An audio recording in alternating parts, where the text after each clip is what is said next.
Assalamualaikum warahmatullahi wabarakatuh.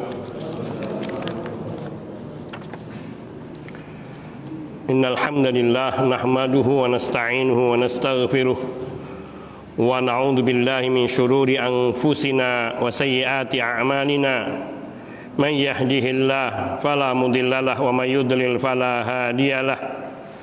Wa ashhadu an la ilaha illallah wahdahu la syarikalah wa ashhadu anna Muhammadan abduhu wa rasuluh sallallahu alaihi wa ala alihi wa sahbihi wa sallama tasliman katsira, amma ba'd. Ikhwani fid din, azani Allah wa iyyakum jami'a wa rahimani wa rahimakum. Masih melanjutkan pembahasan yang terdahulu, yaitu manhaj Ahlus Sunnah wal Jamaah di dalam asma'ullah dan sifat-sifatnya, yakni di dalam mengimani asma'ullah dan mentauhidkan asma'ullah dan sifat-sifatnya. Telah kita sebutkan 3 poin dari manhaj Ahlus Sunnah wal Jamaah, yang secara ringkasnya bahwa asma'ullah dan sifat-sifatnya adalah tauqifiyah.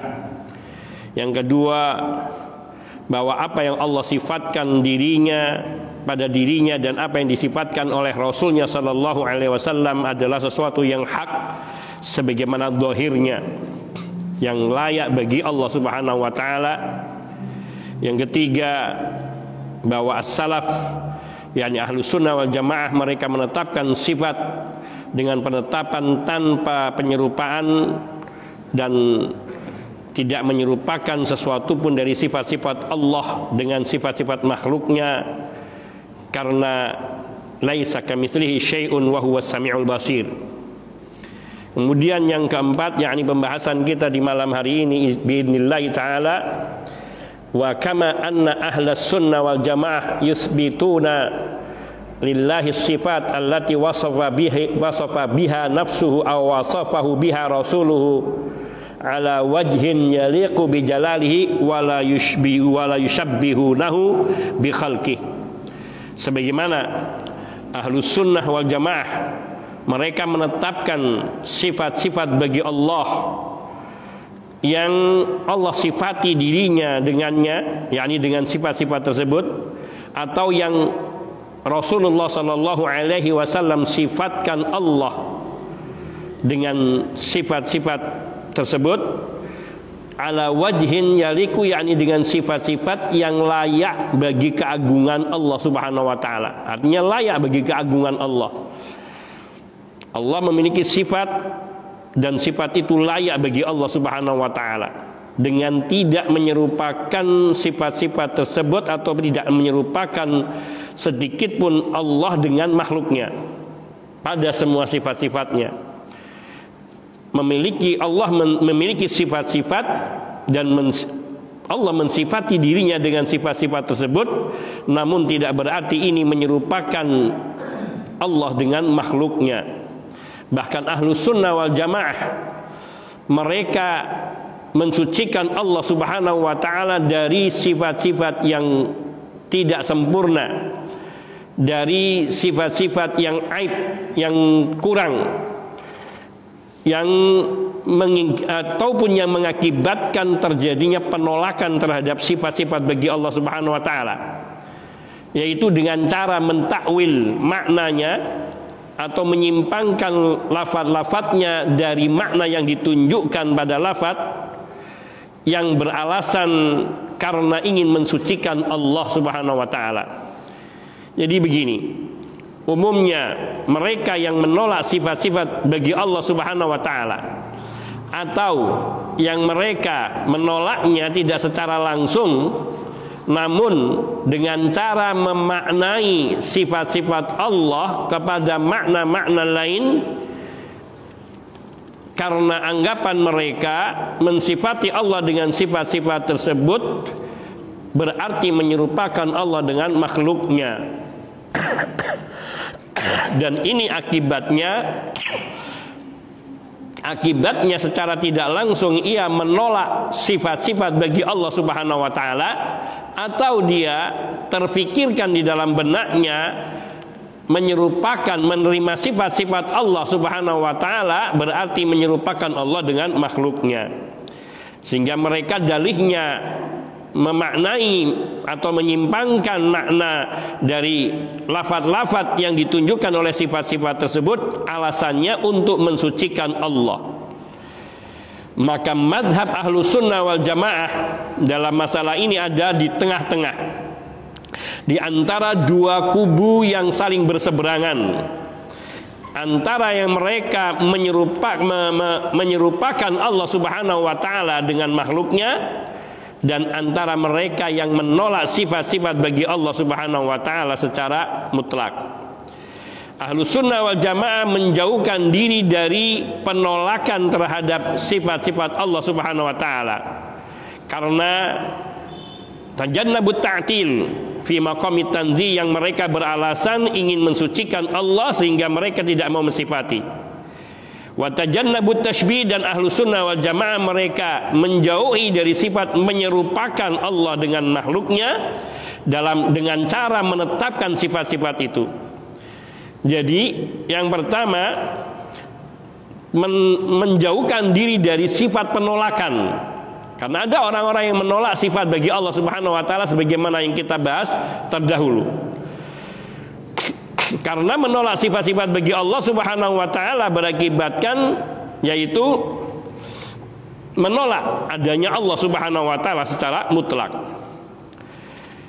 Dan menjauhkan diri dari menyerupakan Allah dengan makhluknya, yaitu dengan cara menetapkan sifat-sifat bagi Allah Subhanahu wa taala yang layak bagi Allah Tabaraka wa taala. Ini poin yang keempat, bahwa Ahlus Sunnah wal Jamaah menetapkan sifat-sifat yang Allah sifatkan dirinya dengannya, dengan sifat-sifat tersebut, atau yang Rasulullah Sallallahu Alaihi Wasallam sifati Allah dengan sifat-sifat tersebut, yaitu dengan sifat-sifat yang layak bagi keagungan dan kemuliaan Allah Azza wa Jal, dengan tidak menolak sifat-sifat itu sehingga mendorong untuk memaknai sifat-sifat itu kepada makna-makna lain, atau menyerupakan sifat-sifat Allah dengan makhluknya. Tidak. Maka Ahlus Sunnah wal Jamaah menetapkan sifat-sifat itu sebagaimana adanya, namun dengan meyakini bahwa sifat-sifat Allah tersebut tidak sama sedikit pun dengan yang ada pada makhluknya. Namun sifat-sifat Allah itu adalah sifat-sifat yang sempurna, yang sesuai dengan kedudukan dan kemahabesaran Allah Azza wa Jal, yang layak bagi Allah Subhanahu wa taala. Ini yang keempat. Dan Ahlus Sunnah wal Jamaah berjalan di atas tengah-tengah tadi, tidak menolak dan tidak menyerupakan. Karena sungguhnya antara menolak dan menyerupakan itu memiliki sifat yang sama hakikatnya. Mereka yang menolak sifat bagi Allah, alasannya untuk menjaga kesucian Allah Subhanahu wa taala dan agar tidak diserupakan dengan makhluknya. Maka sungguhnya mereka yang menolak hakikatnya telah memiliki pikiran menyerupakan Allah dengan makhluknya. Sebab dia berpikir kalau Allah disifati dengan sifat sami misalnya, maka berarti seperti makhluk. Maka dia menolak mensifati Allah dengan sifat sami, karena berpandangan kalau disifati dengan sami menyerupakan dengan makhluk. Maka memaknai sami dengan makna yang lain, menolak adanya sifat bagi Allah adalah hakikatnya karena tertumbuh di dalam pikirannya bentuk penyerupaan Allah dengan makhluknya bila disifati dengan sifat-sifat tersebut. Jadi antara menyamakan dan menolak sifat itu sangat erat sekali hubungannya. Yang kelima, metode daripada Ahlus Sunnah wal Jamaah di dalam menetapkan sifat-sifat bagi Allah Azza wa Jal, dan di dalam menolak, menafikan sifat-sifat dari Allah Azza wa Jal yang tidak sempurna, merupakan metode yang mengikuti metode kitabullah dan sunnah Nabi Sallallahu Alaihi Wasallam. yakni maknanya, mengambil apa yang terdapat di dalam kitabullah dan yang terdapat di dalam sunnah Nabi Sallallahu Alaihi Wasallam. yaitu al-ijmal fin nafyi wat tafsil fil isbat, yaitu ijmal, global, mengglobalkan secara umum di dalam masalah menghilangkan sifat-sifat yang batil dari Allah Azza wa Jal, dan memperinci dari sifat-sifat yang ditetapkan bagi Allah Azza wa Jal. Adapun yang global, maka segala yang buruk. Ini globalnya ada di dalam firman Allah Subhanahu wa taala, di antaranya surat Asy-Syura ayat 11. Ini metode Al-Qur'an dan Sunnah di dalam menetapkan sifat-sifat bagi Allah dan menolak sifat-sifat yang batil bagi Allah Subhanahu wa taala. Allah berfirman, "Laisa kamitslihi syai'un wa huwas samiul basir." Di sini Allah Subhanahu wa taala mengglobalkan penolakan, pengingkaran terhadap sifat-sifat batil bagi Allah Subhanahu wa taala, yaitu laisa kamitslihi syai'un. Maknanya tidak ada sesuatu pun yang serupa dengan Allah. Maknanya menolak segala bentuk penyerupaan sifat dengan Allah Azza wa Jalla, dengan makhluknya. Karena kalau Allah disifati seperti sifat makhluknya diserupakan, maka ini berarti mensifati Allah dengan sifat-sifat yang batil, sifat-sifat yang cacat, yang kurang. Maka ini secara global, metode Al-Quran dan Sunnah global, laisa kamitslihi syai'un, tidak ada sesuatu pun yang serupa dengannya, dengan Allah Azza wa Jal. Ini menolak adanya penyerupaan sifat Allah dengan sifat makhluknya. Ini menolak, an-nafyu, mengingkari, menolak, tidak menyamakan sifat Allah dengan sifat makhluknya. Kemudian menetapkan sifat dengan merinci, yaitu firman Allah sambungan dari ayat ini, wa huwas samiul basir, dan dia Allah yang maha mendengar lagi maha melihat. Disebut, dirinci bahwa Allah itu maha mendengar dan Allah maha melihat. Mendengar dan melihat adalah dua sifat bagi Allah Subhanahu wa taala yang Allah sebutkan secara rinci di dalam firman-Nya.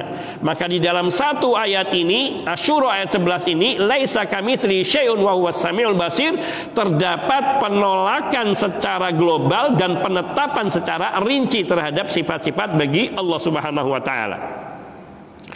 Dan setiap penolakan terhadap sifat-sifat Allah Tabaraka wa ta'ala, maka sungguhnya di dalamnya terkandung penetapan terhadap sifat bagi Allah Subhanahu wa ta'ala. Dan tidak mutlak hanya menolak sifat bagi Allah. Karena penolakan mutlak tidak ada pujian sedikit pun padanya, tidak ada sanjungan sedikit pun padanya, karena ia adalah peniadaan secara mutlak, secara murni. Sedangkan al-adam, sesuatu yang tiada, laisa bisyai'in, tidak memiliki nilai apa-apa. Sesuatu yang tidak ada, tidak memiliki nilai apa-apa. Maka kalau Allah menolak bagi sifat, bagi dirinya, itu berarti menetapkan sifat yang sempurna bagi Allah Subhanahu wa ta'ala. Laisa kamitslihi syai'un, Allah tidak menyerupai sedikit.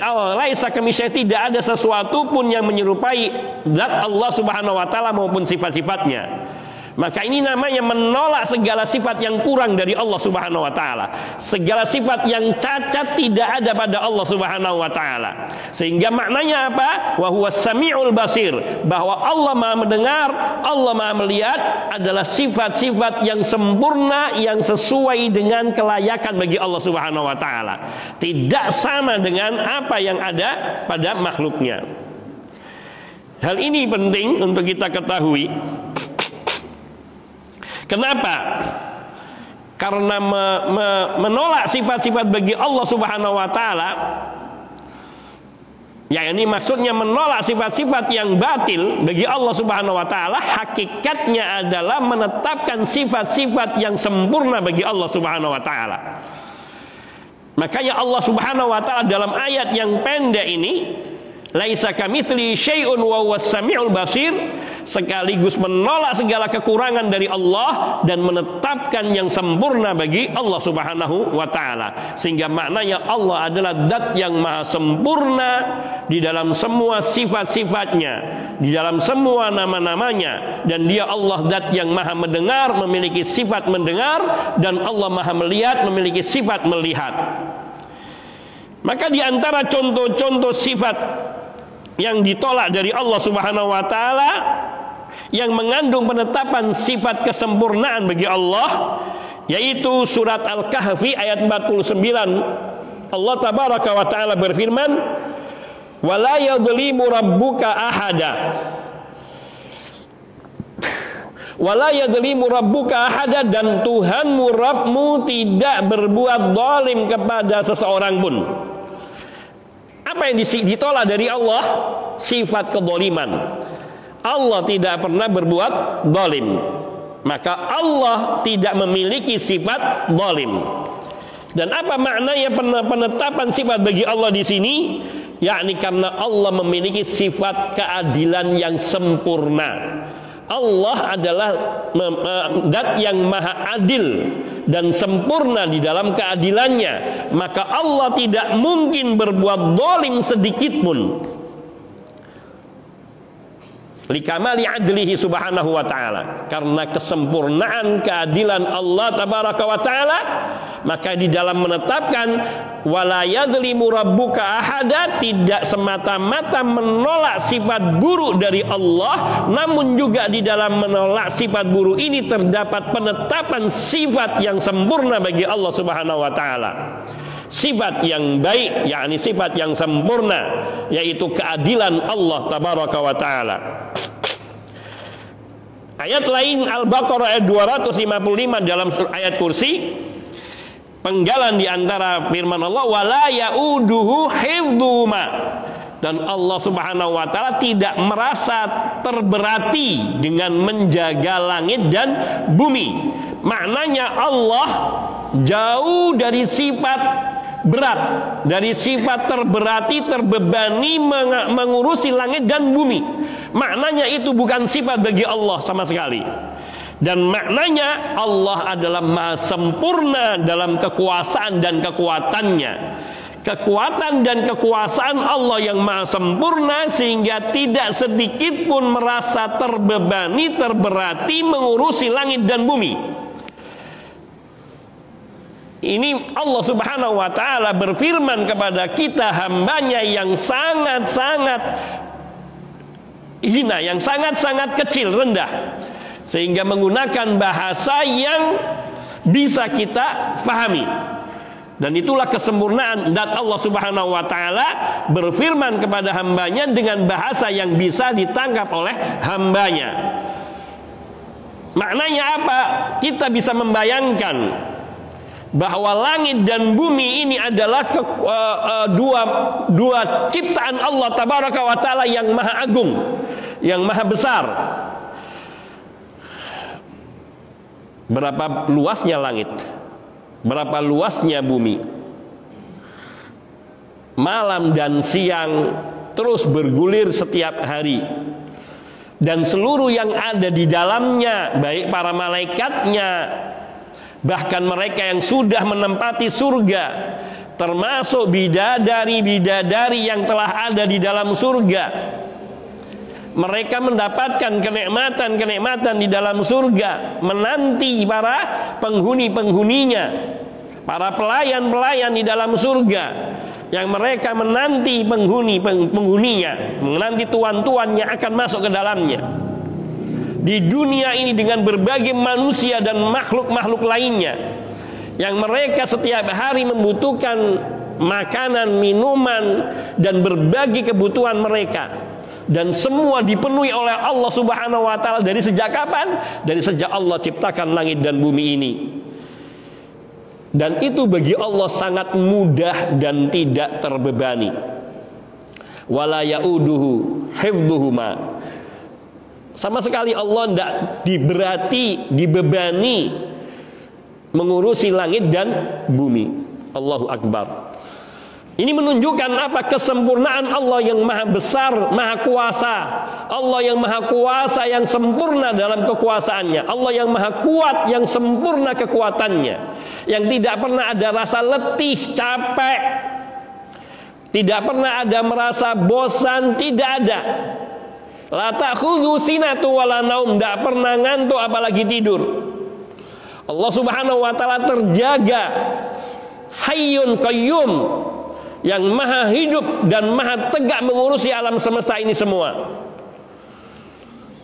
Maka ketika dikatakan wala yaudu hifdhuma, ini menolak, Allah menolak sifat letih, sifat berat dari dirinya, yang itu menunjukkan arti Allah maha sempurna di dalam kekuatan dan kekuasaannya. Juga firman Allah Subhanahu wa taala juga wala ta'khudhu sinatu wala naum. Allah tidak pernah ngantuk dan tidak pernah tidur. Ini menunjukkan likamali hayati, karena sempurnanya kehidupan Allah, sempurnanya hidupnya Allah Azza wa Jal. Allah zat yang maha hidup, yang sempurna hidupnya. Dan Allah yang maha qayyum, yang sempurna qayyumiyatunya, yakni maha tegak mengurusi seluruh alam semesta dengan sempurna, tidak ada yang menolong dan membantunya, dan Allah tidak membutuhkan itu semua. Allah tidak membutuhkan itu semua, karena Allah zat yang maha kuasa, maha sempurna dalam qayyumiyahnya. Wa hakadha kullu nafyin 'anillah. Demikian itu di dalam semua penolakan dari sifat-sifat buruk, penolakan sifat-sifat buruk dari Allah Azza wa Jal, selantiasa mengandung penetapan lawan daripada sifat yang ditolak oleh Allah Subhanahu wa taala, yang menunjukkan kesempurnaan dan keagungan Allah Azza wa Jal. Ini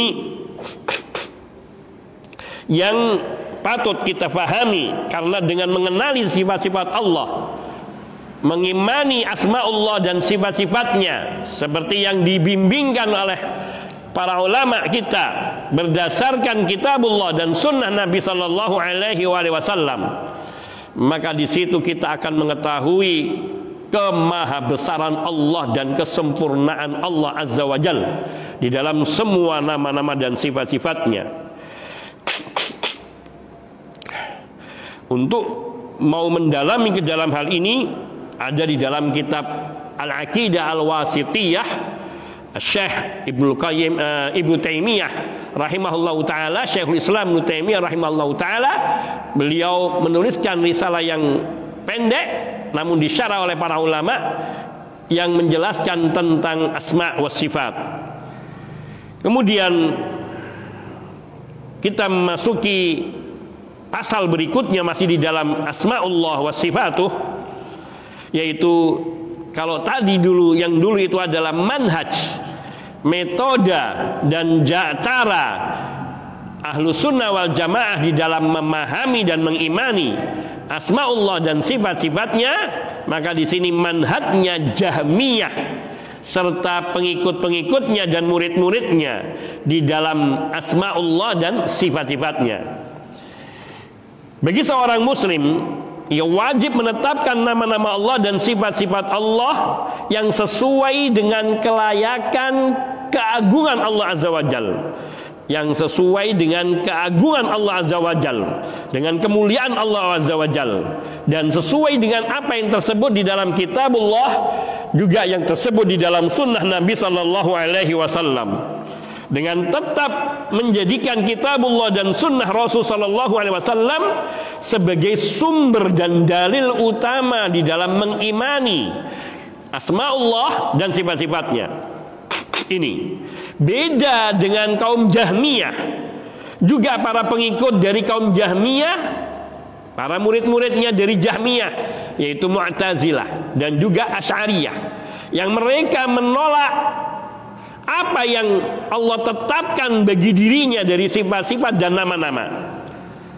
Meskipun ada sebagian dari mereka yang menolaknya sebagian, namun menolak sebagian mengindikasikan penolakan kepada keseluruhan.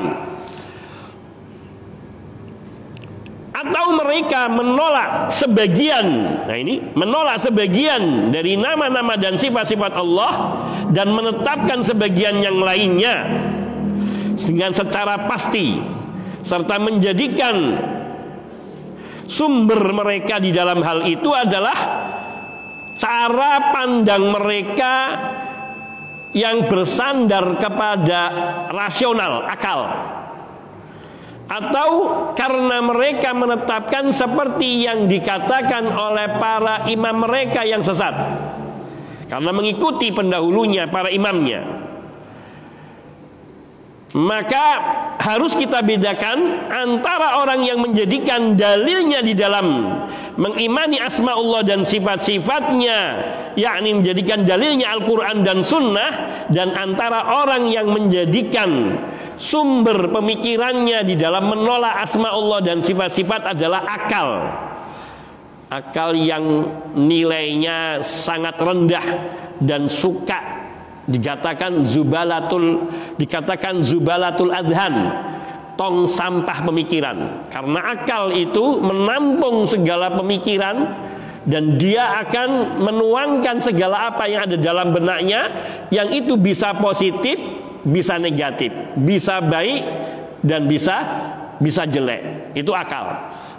Maka ada orang yang kalau berbicara dengan akal saja, maka banyak yang salah meskipun ada yang betulnya.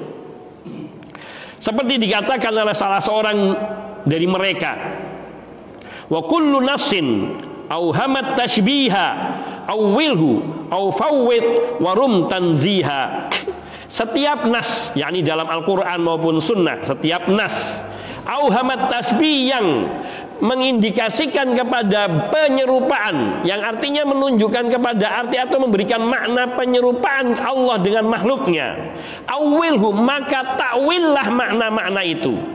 Nah, lihat, jadi mereka tidak mau menerima asma'ullah dan sifat-sifat Allah sebagaimana yang Allah firmankan dan sebagaimana disabdakan oleh Nabi Sallallahu Alaihi Wasallam.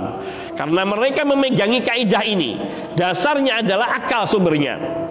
Setiap nas dalam Quran maupun hadis yang mengindikasikan penyerupaan, makna penyerupaan dengan makhluk, awilhu, maka takwillah, interpretasikanlah kepada arti yang lain.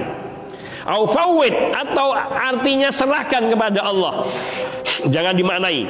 Warum tanziha, dan selalulah berharap untuk mensucikan Allah dari segala bentuk penyerupaan. Kalimat ini seolah-olah bagus, tapi sungguhnya di dalamnya mengandung arti, yaitu menolak nama-nama Allah dan sifat-sifat bagi Allah Subhanahu wa Ta'ala sebagaimana yang Allah tetapkan untuk dirinya di dalam kitab sucinya dan sebagaimana yang ditetapkan oleh Rasulnya Sallallahu Alaihi Wasallam di dalam sabdanya dan sunnahnya. Kita tidak boleh, karena Allah menyatakan dan Rasul menyebutkan, maka apa yang kita tolak? Tidak ada yang harus kita tolak, harus kita imani. Lalu apakah mengimani nama-nama Allah dan sifat-sifat bagi Allah sebagaimana Allah tetapkan dan Rasul tetapkan akan menyerupakan Allah dengan makhluknya? Tentu tidak, sama sekali tidak. Karena kaidah Ahlussunnah wal Jamaah berpegang dengan firman Allah surat Asy-Syura ayat 11, laisa kamitslihi syai'un wa huwas samiul basir. Semua sifat-sifat Allah, semua nama-nama Allah adalah nama-nama dan sifat-sifat yang sempurna, yang layak bagi zat Allah Subhanahu wa Ta'ala, yang tidak serupa sedikit pun dengan semua nama dan sifat yang ada pada makhluk, selain hanya bahasa. Coba kita mau mengatakan apa? Allah maha mendengar, Allah maha melihat, kalau tidak menggunakan kata mendengar dan melihat. Allah mendengar kita enggak? Mendengar. Allah melihat kita? Melihat. Kalau tidak disifati dengan melihat dan mendengar, lalu kita akan mensifati Allah dengan sifat apa? Tidak bisa, harus ada sifat sebagaimana yang Allah telah tetapkan. Namun sifat Allah Subhanahu wa Ta'ala tidak sama sedikit pun dengan yang ada pada makhluknya. Jauh mendengarnya, hakikat mendengarnya Allah dan melihatnya Allah jauh dari hakikat melihat dan mendengarnya makhluknya. Demikian insyaallah kita akan lanjutkan setelah selesai salat Isya biidznillah taala. Sallallahu wasallam ala nabiyina Muhammadin wa alihi wa sahbihi ajmain. Walhamdulillahi rabbil alamin.